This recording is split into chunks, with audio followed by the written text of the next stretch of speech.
So today we're really excited for our Wonderful Works talk to not just have one great special guest, but three. We have the moms from the Take Heart Special Moms podcast, Carrie Holt, Amy J. Brown, and Sara Klein. And we are talking today about life, faith, and gratitude through the lens of families who have special needs. So welcome, ladies. Thank you for having us. Can you tell us a little bit about your podcast? Yeah, so we actually just met, the three of us met in person for the first time, March of 2020. So one of the things that we realized was even though our children had vastly different diagnoses, we had the same feelings. So we started a podcast called Take Heart Special Moms, and it is a podcast from special needs moms, encouraging special needs moms to embrace joy, know authentic connection, and to experience fervent hope. Well, that sounds amazing. And today we'll be sharing some stories about gratitude, and then we'll talk about what we can learn from them.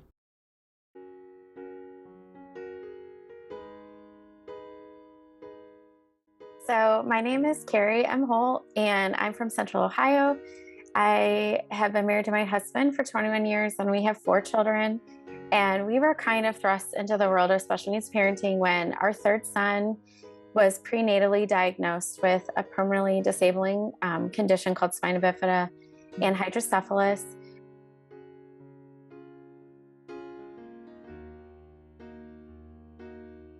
And what ended up happening with him, though, is after he was born, he had his first 2 surgeries, which are very typical for his diagnosis, was he went into respiratory failure when he was 2.5 weeks old. And we ended up spending over 2 months at our local children's hospital where we spent 30 days in the ICU.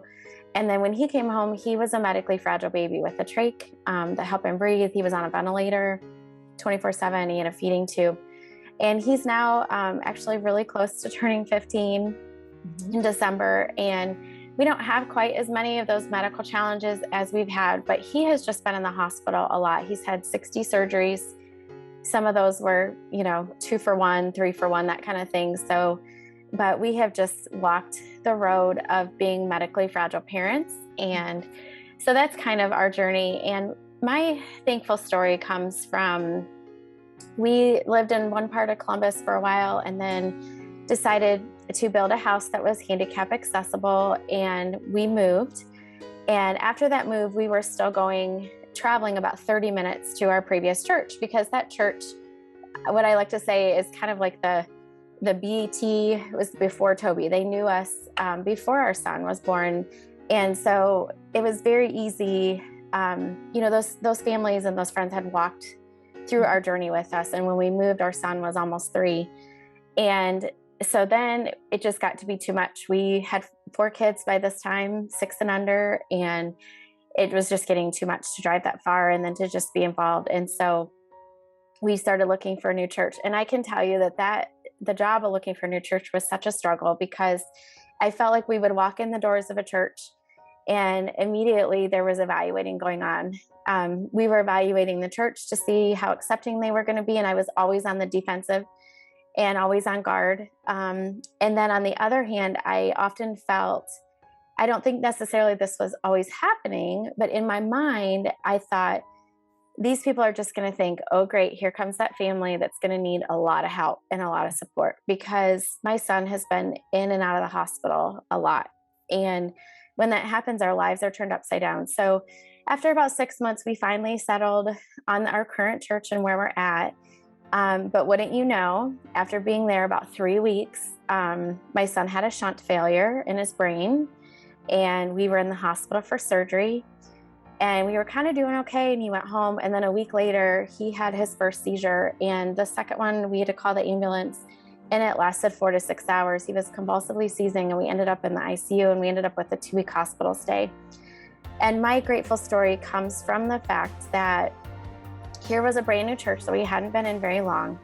And the children's pastor at our church at that time just had an incredible heart for children with special needs. And he brought along the church to support us. So they sent us cards in the hospital. The entire preschool class at church made this massive sign that I have pictures of. Wow. And and then we had complete strangers bringing us meals. And there are these women, even today, that I don't have a relationship. We've been at the church now, I think about 9 years. And but I see these women's faces at church, and I remember their kindness, just what felt like as a complete stranger. And so I'm just grateful for people willing to step up and serve, even when, they didn't know if we were going to stay right at this church. And just for the love that we felt. And so I'm just really grateful for people being willing to not walk away from family going through a hard time. So, yeah. That's a beautiful story. Thank you. I get a little teary talking about it. It's hard not to. Well, you should. I think that's really what it's all about. Like, being the hands and feet of Christ is showing that love like that. I think a big part of community as well, and we've talked about this. I know Amy and I, we talked one time about when we're in Bible study groups, and they're like, does anybody have a prayer request? You automatically keep your hand down. You're like, I'm not doing another one, because the climbs always have a prayer request. And so, but we want to serve you too. Like, there's so many times when somebody starts the conversation with, like, how are you doing? I'm like, oh, well, my son, he ended up getting injured in baseball practice. Oh, I'm so sorry. It's nothing what you have to go through. Not to put those caveats on the family, because it is all relative, and your hard is how we want to serve you as well. And it's not a competition. We're not in this competition with you. And so I think that that's another part of community where people don't realize it's a very important part of community for us too, is that don't treat us with these kid gloves where it's like, okay, well, it's the climbs. Don't ask too much of them. Don't share your prayer request with them, because they will always one up you. That's not what it is. Right. And so just to bring us in that as well, that's an important part of community for us. Yeah. I think that goes back to church family, because if we really talk about church family, a family is you're accepted as you are, and when you need help, you're there, and when you can give help, you give it, but it's not keeping tabs. Right. Yeah. So I had listened to one of your previous podcasts, Carrie, about gratitude, and you had mentioned that it doesn't always come naturally for you to look on the bright side. So I'm a worst case scenario thinker. I think it's a protective mechanism, truly, because you don't want your heart broken, and you want to know what to expect in certain situations. So, but probably one of the times that God really taught me about gratefulness was actually when Toby was in the ICU as a baby. I think I was reading the verses in, I think, 1 Thessalonians about in everything give thanks, that we don't necessarily have to give thanks for the thing that we're going through, but in it, that we can find something in it to be grateful for. And so I had a journal. I'm a writer too. And I just started to write down some things that I could be grateful for. And what that taught me is that even in the darkness of an ICU, where honestly our son was fighting for his life, he turned blue so many times I lost count. And we did almost lose him several times, but I could still find something to be grateful for. And some of the things were silly, like the parking arm. It was the holidays at our children's hospital during this time, and we didn't have to pay for parking every day. And even something as crazy as this sounds, but when Toby went back in the hospital, we had to go through the ER. And at the time we had this massive copay to go through the ER. Well, he got admitted, which means we didn't have to pay the copay. And I mean, that sounds ridiculous, right? To be grateful for that.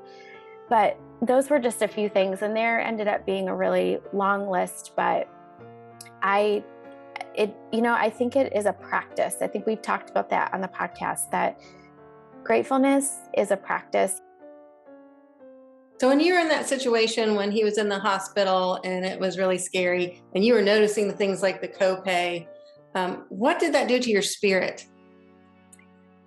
It just completely changes your perspective. Your spirit stops. You stop feeling sorry for yourself, and you start seeing the goodness of God. and you stop focusing on the negative and everything that's going wrong, and you start to see his provision and understanding. I hate the phrase sometimes and love the phrase, that this is a blessing, because people tend to think that only the good things are blessings, but the hard things are blessings too. And I think that's the complete perspective shift, is that sometimes it's not easy to say in the moment, of course, but I can look back and say, that was a blessing because I'm a completely different person, because my perspective was changed for myself to an almighty God who was completely in control and with us during that time. Yeah, and I think it's just really important to point out too, it doesn't mean that the hard times aren't hard, that those moments aren't scary. They are hard. What I'm hearing you say is you still felt the goodness of God, even though your circumstance wasn't good. Yeah. And I can relate to that. So I'll share a little story myself. My situation is different, but I have a son who had a tic disorder, which is like on the Tourette's spectrum. And it was pretty bad when he was younger. It's not so much an issue now, but he already had the tic disorder and was in a baseball accident where he was hit in the head with a baseball bat at baseball practice. And that flared up the tics like you would not believe. And there was one night, which kind of feels probably where you were in that hospital room, Carrie, where you are suffering as a parent. Like there's just I'm sure you've probably all been there at some point. There's no other word for it. You're watching your child suffer, and you are suffering, and you are scared, and you are feeling helpless, right? So there's probably a lot of people watching that say, I've felt that way.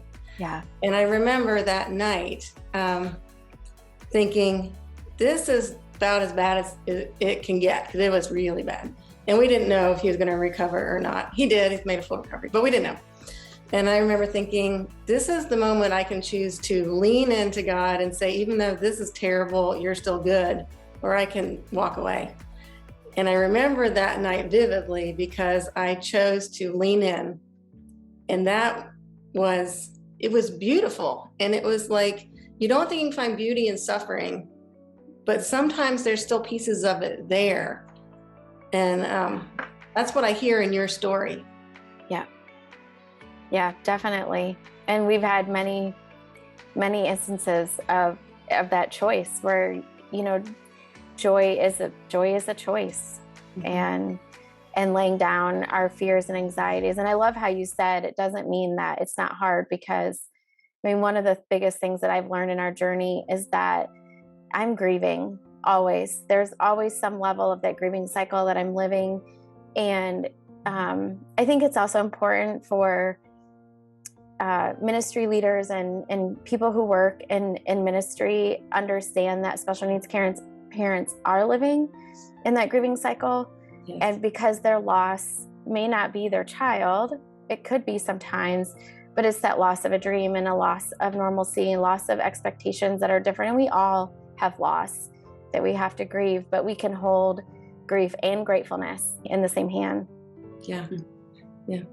And Sara, that goes into something that I was going to ask you later, but I'll go ahead and jump in. You had mentioned in one of your podcasts about gratitude starting in the negative space. And sometimes you're in a state of ingratitude, and that's okay. Can you expand on that? Because I think it's really, really important that we all understand that it is okay for people to feel bad sometimes.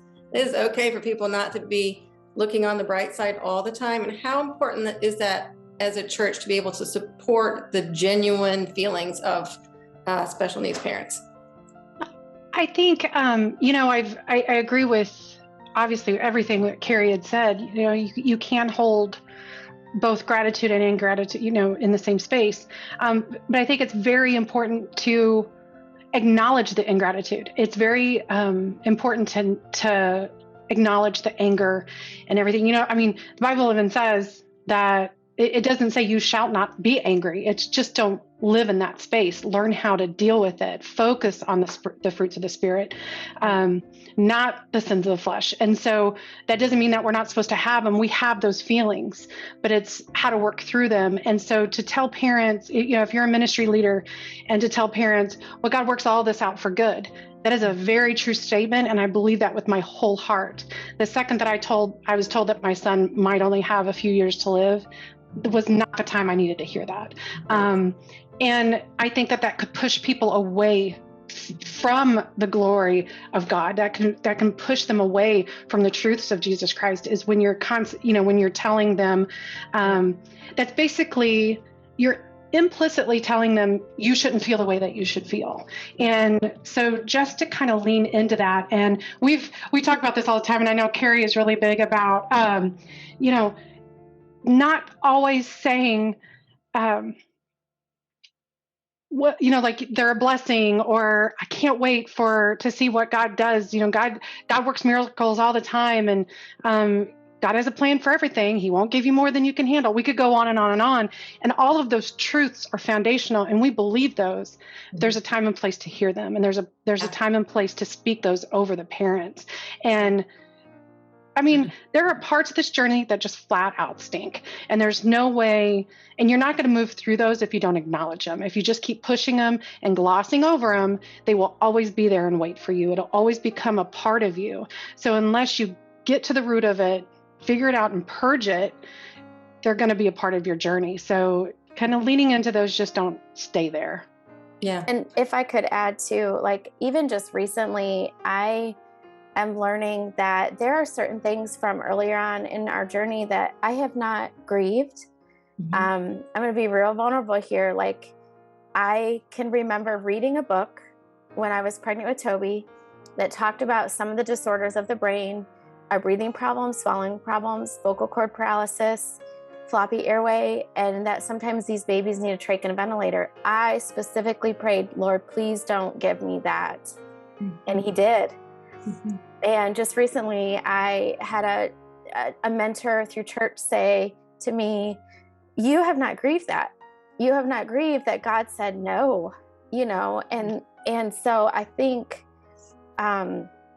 we definitely have to wrestle through these emotions. And I think it's important for workers, ministry leaders to understand that we're reconciling in our heads what we know to be true about God, that he is merciful, faithful, and the reality of our broken world, that sometimes God says, I'm not going to perform the miracle. This is the road that I have chosen for you. And then we have to choose. And I think the biggest thing is we have to grieve, and when it comes up again, be brave enough to grieve it again, which with me, it's writing those stories and processing it. I'm sorry, like I have no tissues in this space, so I keep wiping my nose. Anyway, so yeah. Yeah. And as far as a church family coming beside a family like this, to me, the biggest gift you can give someone sometime is just to listen and not try to fix it. Yeah. And that's what, again, that was what I meant to say earlier, was Carrie and I were talking about it. And even Amy, we recently got together and we were talking about how people, they want to experience they want to feel that empathy for you. So they're like, oh, I know exactly how you feel. And sometimes it's just a matter of just saying, that stinks. I am so sorry. How can I pray for you? We don't expect for you to fix it.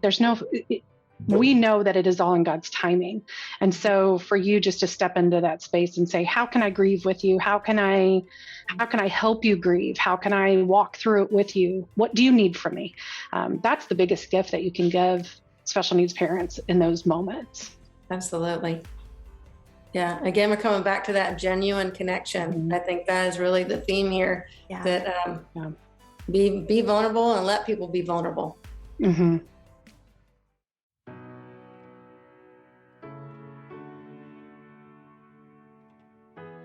I am Amy J. Brown, and I live in Michigan with my husband, and I am mom to 6 kids. They range in age from 29 to 15. My 3 oldest are biological, and my 3 youngest are adopted. So I entered into the world of special needs parenting with my adopted children. I have one daughter who has reactive attachment disorder and was exposed to drugs and alcohol in the womb, so she has fetal alcohol syndrome.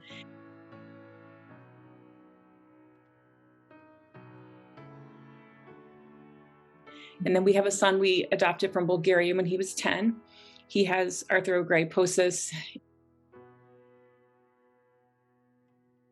he's hearing impaired, and he also has attachment disorder. So that is my story. And what I'd like to share with you today is one of the struggles with having children with invisible disabilities is a lot of times they have behavioral issues. And that is difficult when we go into a church setting. Well, really any setting, but especially church, because you really want them to behave in church. So as a mom of children with invisible disabilities, I have struggled a lot with, well, Sunday morning's hard anyway to get kids out the door, but kids that are dysregulated and have no impulse control, it's even more difficult. So we kind of got to the point with our children. Sometimes we would take turns going. My husband would stay home with one of our kids, and I would go, because a lot of times when we would get to church, we'd be on the receiving end of comments about their behavior. Now, I'm not blaming people, because I didn't understand their behavior half the time. When we were trying to figure out the diagnosis, I would think, can they control this? Can they not?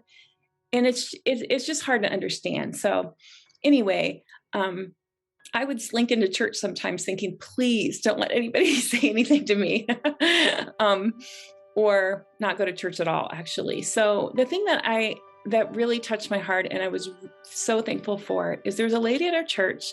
Her name is Krista, and she saw past my children's behavior. And not only did she see past their behavior, sometimes she would have them sit in the back with her, so I couldn't see what they were doing. And they may still have acted up, but they were sitting with her. But also she delighted. She didn't just like, oh, here come the brown kids, let's just buck up. She delighted in them. And honestly, there were mornings I had a hard time delighting in them. Just getting them there was hard. So I am so grateful for, first of all, her ability to do that, but seeing her delight in them after the hard morning I'd had kind of renewed my own delight, if I can say that. So I am so grateful that she looked past their behavior. And like I said, I'm not blaming people for that, because it's hard when you have a child that's acting out in Sunday school and the other kids can't participate. It's just kind of a tricky situation. But to feel accepted, and for them to feel accepted and know when they went to church, Krista was going to be the person that asked about their week and was happy to see them. I was very grateful for that. And I'm hoping that there are more parents out there that have that experience, I hope, when people can look past some of the behavior. So yeah. What impact did that have on your kids? Well, I think they would light up, because honestly, when you have a kid that always is causing havoc in school, in Sunday school, kids are like, oh, great, here they come. So I think she made a point. We're a big family. And she made a point to go directly to them, and they would light up, and they felt special, and they didn't have to sit by me in church, which was probably a relief for them too. So yeah, she just saw them for who they were. Yeah. And that's a lot beautiful to them. Yeah, that is one thing that we do talk about a lot in our ministry, is the kids who have the hidden disabilities. Often it's hard for parents in a different way than the kids who have obvious disabilities, because of that misconception piece of other people. And if you are a parent who has parented a child with a hidden disability, or what I like to call living in the borderland, which is sometimes when you have a child who doesn't have a diagnosis, but everyone's in agreement, something is a little different, but we don't know what it is. I think the hardest part is that facing other people and the way that they, treat your family. So why do you think people can learn from your experience with Krista? Well, first of all, let me back up and say, for a mom in this situation, people need to understand at church, this mom's already coming in with a lot of unanswered questions herself about her child. She's coming in with some shame and guilt because she's been told, you just need to, discipline them or whatever. So I guess what I would say is, it's confusing for even the mom to go, is this my parenting? What am I doing wrong, kind of thing? Right. So I think what people can learn from Krista is that not only did she see my kids, but she gave me a space to feel like I wasn't a bad mom. Right. She gave me a safe space to enjoy church without worrying about what my kids were doing. And I knew she wasn't going to judge whatever they did. Mm-hmm. So I think when you come into a situation, you can never just assume that this kid just needs better discipline, right? More Bible verses, more whatever. Just having that empathy and really trying to understand what is going on in that family. And sometimes like, we don't know. It took us so long to get a diagnosis. And even today I'm like, whoa, what's going on here? But I just think that's so important to see past that and not be afraid to ask questions about it. I would much rather someone go, what's going on here? As opposed to me trying to have in my mind this idea that they're judging me or they don't know. And there's also this idea that we want to protect our kids. Like everybody at church does, all the negative behavior, right? That would be not honoring to my own child for people to know that. But there are some things that people need to know. Right. And so if leaders can come in and talk to the parents, how can we support you? Because it just looks different. It looks different than those children in the borderlands. So that's a great word. Yeah. Because a lot of times that diagnosis takes a long time to get to. Yeah. Sometimes it never comes. Right. But so one thing we do tell when we train our volunteers, we say, if a child has difficult behavior, that child needs to be welcomed even more. Right. Like, you need to greet that child with warmth and love and kindness even more, because oftentimes those kids, wherever they go, have people who aren't happy to see them. And that just feeds a cycle. And so it seems like such a small thing to go greet a child that comes in to say, I'm so glad you're here. Right. But how big is that really? Right. And if I could add one more thing to that, there's a lot of adoption in the church, and people have an idea that they're adopted and they're in a nice home and everything's going to be okay. But there's a lot of trauma that comes with adoption. And so so that's another way I think parents that are figuring out these oppositional defiance or attachment or all these kind of diagnoses already feel misunderstood, because people have this assumption the trauma goes away the minute the kid's in a house getting the care he needs, which is untrue. So I think that's important for workers to know too, that this child probably has come from some trauma, and that's going to exhibit itself in all kinds of ways. So. Yeah. So I know, hidden disabilities is one of the things I'm very passionate about, and parents living in the borderland.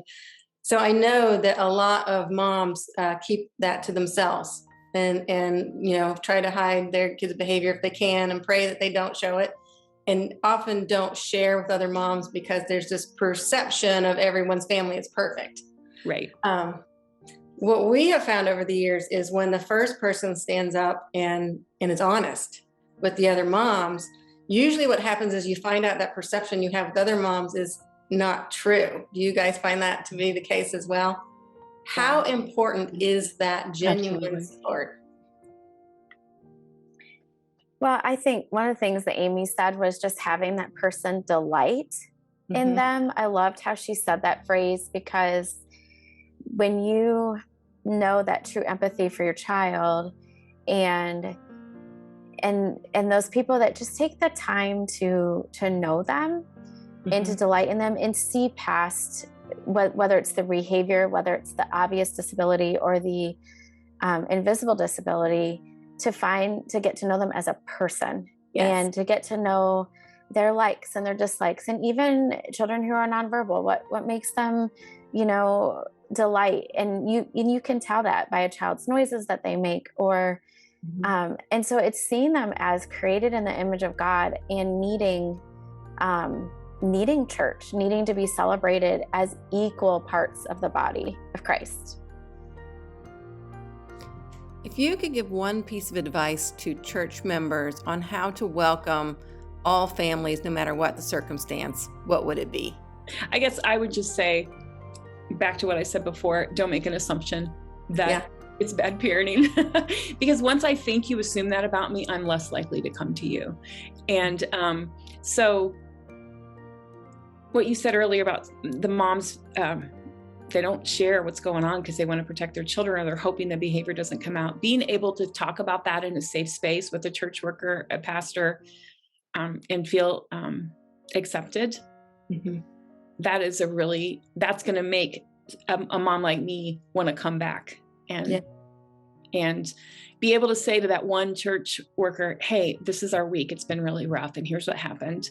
And knowing that they understand. I think that was what I would say. Yeah. I would go ahead, Sarah. Sorry. Go ahead. I would say, don't assume that we as parents expect for you to be perfect.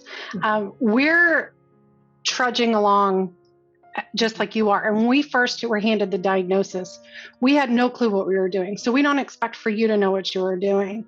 And just to have that open spirit, as far as the lead minister in our church, our teaching minister, he was like, okay, so I have this young man who he's loud in church, but I think the parents are a little hesitant to be there. How could I handle that? And so he's being very vulnerable and very open with that. And I will give him examples. Then he'll come up the next time. He's like, okay, I did what you said. And oh my gosh, it worked so well. So I think just putting yourself in that vulnerable position of, we don't expect for you to get it all right. And yeah. I think so too. And Carrie, what were you going to add? Well, I think for just our specific situation, I have really appreciated when church leaders think outside the box and also just kind of take an inventory of the varying needs and go, okay, we're not going to go to Sky Zone because this child is not going to be able to participate. So how can we find ways that everyone can participate? And I think just being willing to be teachable and like Sarah said, like, you don't have to be perfect. You don't have to know it all, but just be willing to ask questions and learn from parents and also understand that we don't expect you to do it all. We don't expect it to be perfect. But we appreciate just the empathy and the teachable spirit of just being willing to come alongside and partner with families. I think it goes back to what Amy was saying at the very beginning too, is that we just want to belong and we want to know that people want us there. And our lives are very difficult and we understand that. But just to have somebody say, I'm so glad you're here. And it sounds so small, but we don't usually hear that. You think about school or even going to the grocery store, everything is an ordeal, it seems like. I know that's a general statement and it's not everything, but it seems that way to parents, and it doesn't change when you go to church. We're still trying to fight for a parking spot. There's still not enough parking spots. Somebody's parked in the parking spot. You can't get in the door because there's a step, or, there's all these things. And so just to have somebody say, oh my gosh, we're so happy you're here. How can we keep you here? That's really what it boils down to. So recently I listened to one of your podcasts, Amy. It was Consider Everything a Blessing. What does that mean to you? I think it's the one where I talk about looking at what's in your cup and how this cup that we've been given was unexpected. And you can look at that cup that God gives us and stare at the contents and try to change the contents and try to make it different. Or you can just look at it with half empty. I hate this. I hate this road I have to walk. But I've learned over the years that looking at what God puts in my cup and being content with that and knowing that His hands placed it there has helped me see the world with more grateful eyes. And I think I even said in that podcast, I have a little teacup in my bathroom. It's little, it's on my sink. And I look at that to remind me when things are hard, okay, this was given to me. God's not going to leave me here. He's not going to cause me to have anything that He's not going to help me to do. And that is how I have kind of walked through life. And sometimes the contents of the cup, whether that's FASD or reactive attachment disorder or whatever, they're difficult, but there's also so much beauty in the life that when I stop and think about, I think I said in a different podcast, I used to write down, because I have 6 kids and I don't remember everything, just little quick, every day on a calendar, what on a walk with this kid, had coffee with this kid or whatever. I was just surprised sometimes how much life is happening and beauty is happening around me that I don't see if I'm just staring at the drudges of the things that are difficult.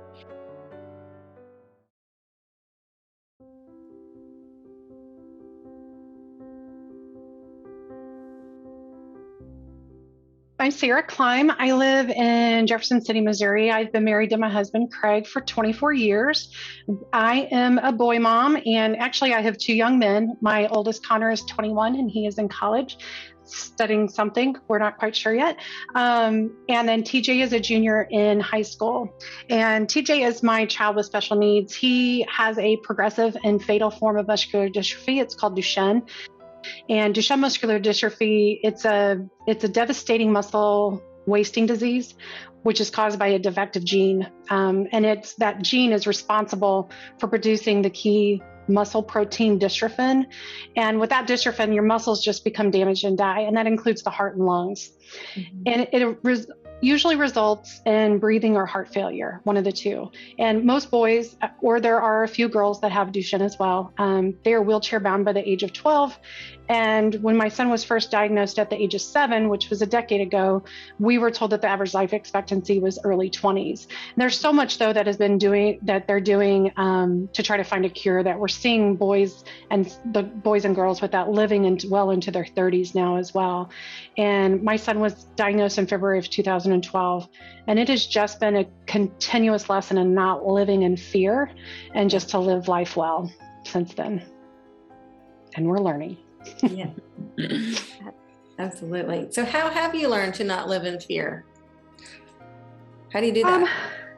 Well, we focus on today, and I think it's such a balancing act, because we live for eternity, but we live in the present moment as well. And for us, one of the things that our son's disease has taught us is we can't worry about it. My son's 17. He actually is still walking. Usually boys don't, the average age that they stop walking is 10 to 12. Yeah. And he's still walking, which is just remarkable. And if we would have lived in that fear, and just from a practical standpoint, if we would have lived in fear and built a house when we knew, he was thinking, okay, because I remember him being in grade school, if we can just get him to middle school and him walking, then we can worry about building a house that, is accessible for him. And then lo and behold, here we are looking at, I wonder if he's going to be walking when he goes to college. So it's one of those where if we would have lived in the fear in the moment, we could have just created more to-do lists for us that we didn't need at that moment. And so we learned very early on that we just needed to focus on the joy. Joy is a really big, it's very important to my family. Humor is very important to my family. And we just like gratitude, we make that choice. Every day is not joyful. Every day, fear can creep in every single day. Watching him deteriorate over the years has been gut-wrenching, but we make that choice every day. I remember early on, I thought, if I live in that place of fear, he has no chance of not living in that place of fear as well. And so it was up to me to show him how you can't live in fear. And as parents, we can't fake that with our kids. They pick up on when you're upset, they're upset. You can't fake it. So we really had to make that choice. And that's really ultimately what we had to do. Mm-hmm. Yeah, I love that. That is so true. And I just think sometimes that feels hard in the moment. So I think it's probably different for everyone how to get there. Have you guys experienced that? Like choosing not to live in fear? Have you done that? Well, I would say I'm the queen of worst case scenario thinking. Maybe Carrie might be we might be co-queen. Yeah. But always scanning for what could possibly go wrong next is just no way to live. It's not a peaceful way to live. And half the time, what could go wrong next doesn't go wrong. And so you've wasted all that time. So for me, it's like what Sara said, I really try to live in the present moment because tomorrow, who knows what's going to happen tomorrow? It could be really difficult. But right now, here's the things that I can be thankful for. And sometimes it was stuff like, okay, the raging only lasts 30 minutes, not an hour and a half.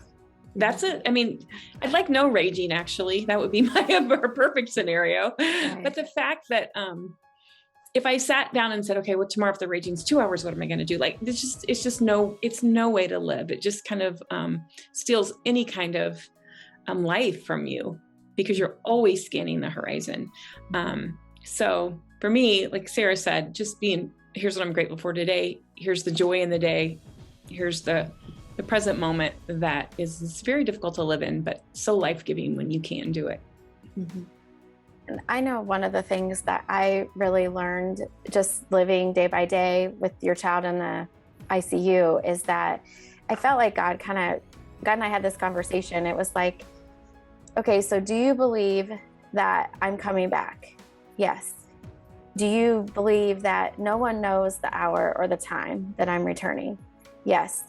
Okay, you could spend all your time today worrying about, the next hour, the next day, and I could return tonight. And then you wasted all that energy on worrying and fretting and the stress of that and what that even does to your body. And I can't say that I always do that well, but I think one of the common themes, and actually, we're talking about fear this month in our podcast in November, because it's just such a real emotion and we all deal with it on a daily basis, especially with the present state of our world and just with everything with the virus, and learning to God holds tomorrow. Mm-hmm. And the same God who's holding me today is going to be there tomorrow. Mm-hmm. Absolutely. I'd like to speak to the fear for the ministry leaders as well, because I think we focus so much on the fear from the parents, but I kind of wear two hats with our church as I help run a disability and special needs ministry there as well. And there is a lot of fear, and it's legitimate fear coming from ministry leaders and staff members who feel, gosh, is it time? It's such a politically correct thing right now to start inclusion ministries and disability ministries. And you have to think, we live in such a litigious society that it's like, okay, what about the lawsuits? What about this? What about that? I don't even know. This is such a new thing.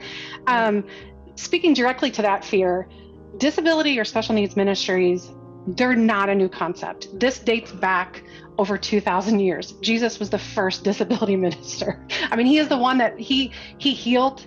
He didn't heal some, but he always included them. He always loved on them. And it really goes back to just showing them the love of Jesus Christ and modeling that. And there is a lot of legitimate fear that you can have, but if you just go at it as it's not new, there's so many things that you can bring to the table that you don't see. You might not know everything there is to know about all the disabilities.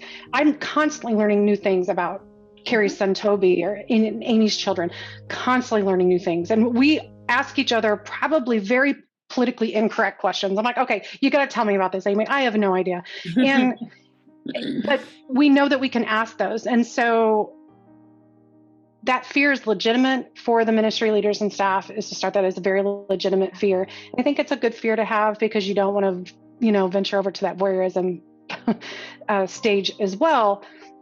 But finding somebody who can help you walk through it, who is very open and open-minded and knowing where your heart is very important. And just don't feel like you have to do everything. Don't feel like you have to know everything to get started. I mean, just putting that first step out there and just saying, hey, we really want to include special needs families and families with disabilities, but we have 3 steps up to the congregation. What do we do?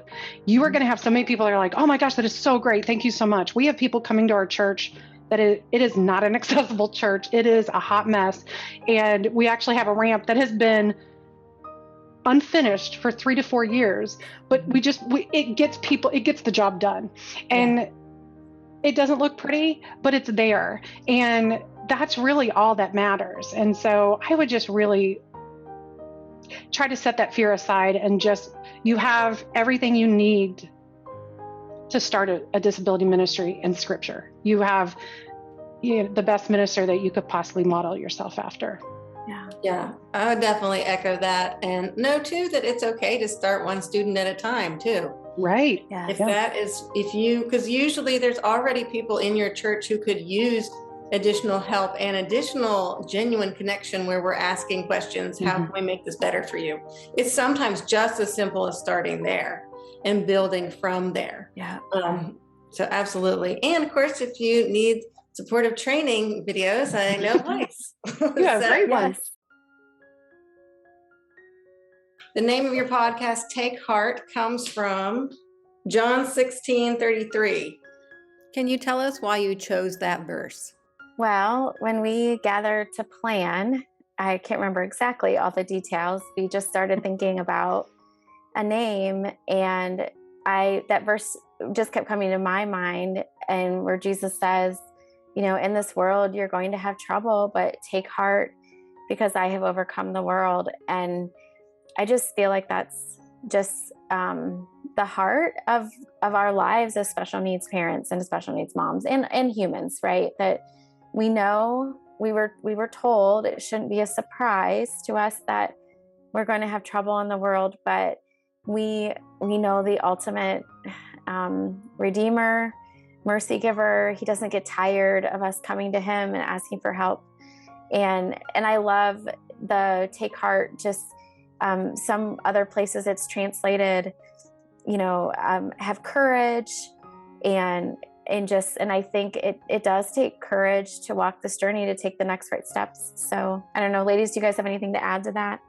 I would just add that one of the ways we can take heart is we're there for each other. And that is that is our idea, that it's by special needs moms for special needs moms. We say all the time, we don't want one mom to feel like they're alone. So in sharing vulnerably with our stories, we want other moms to know that we're coming alongside them, and that this is what life looks like and how we've lived our life. So that part of Take Heart too is the community aspect of not feeling alone and being able to hold each other's arms up as we go through it. And the part of the scripture that spoke to me the most is actually at the beginning. I'm in my head way too much, and I will overthink things to no end. And so the very beginning of the, John 16:33 says, I have told you these things so that in me you may have peace. And to me, and I make up God's voice in my head a lot. And for me, he's just like, I have already told you a million times, Sarah. I have told you these things so that in me you may have peace. And so that scripture always gives me so much peace, knowing that, yes, he has overcome the world and he has given us everything that he needs for us to trust that and to learn more about that and to lean into the scripture and what he offers us. Well, I will tell you, I have checked out your podcast and it is amazing. If you are someone who is in the disability community or a special needs family, but even if you're not, you should still listen because it's just inspiring and hopeful filled. So check it out, that Take Heart Special Moms podcast. I am thankful for many things, but today I'm most thankful that you ladies came and shared your hearts with us. I think this is going to be a really impactful talk for people to hear. There's just so much to take from today for different people. So thank you, ladies, for joining us today. Thanks for having us.